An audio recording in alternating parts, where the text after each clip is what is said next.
I no longer believe that Martina had a cancer scare, and that's why she didn't go on the cruise with Julia. Because if she had a cancer scare, why did Julia go on the cruise? I think Julia did not want Martina to go on the cruise because she wanted to do a little rendezvous with someone, because we see now that's a pattern she has. But I believe that Julia had already told Gertie that she was going to be going on that same cruise with Martina. Because remember, Gertie and Russell had already been on their leg of the cruise. And I think Julia was trying to get ahead of any questions Gertie might have later when, like, Julia's posting on the cruise without Martina, and Gertie could have been like, hey, where's Martina? I was really high when I came up with this theory, so this may not track. But then Gertie threw a wrench in the plan, because I think Julia's like, there's no way Gertie's going to offer to come with me on the cruise. That's crazy. She was just on the cruise. But Julia maybe like oversold it when she called Gertie, like, Martina has cancer scare. She can't go on the cruise. And Gertie was like, I mean, I can come with you if you don't want to go alone. And then Julia was like, well, I don't know how to be like, no, I'm okay, because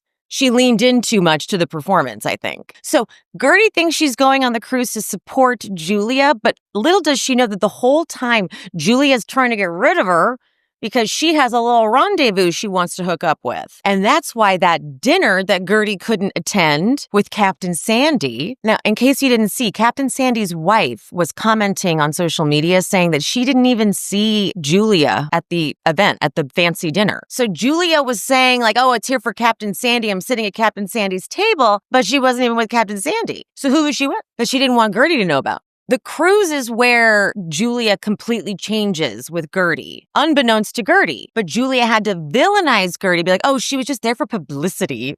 But then remember how Julia villainized Gertie over missing the Zoom call / adoption announcement. It made no sense to me. But now I'm like, was Julia just worried that Gertie was like messing her game up and could compromise her whole shtick? And that also kind of explains why Martina is so willing to hate Gertie also. Like, Martina came in hot, like pissed at Gertie. But I feel like Julia might have been relaying things to Martina to make Gertie look bad so that she could cover her tracks. I'm onto something. Or am I?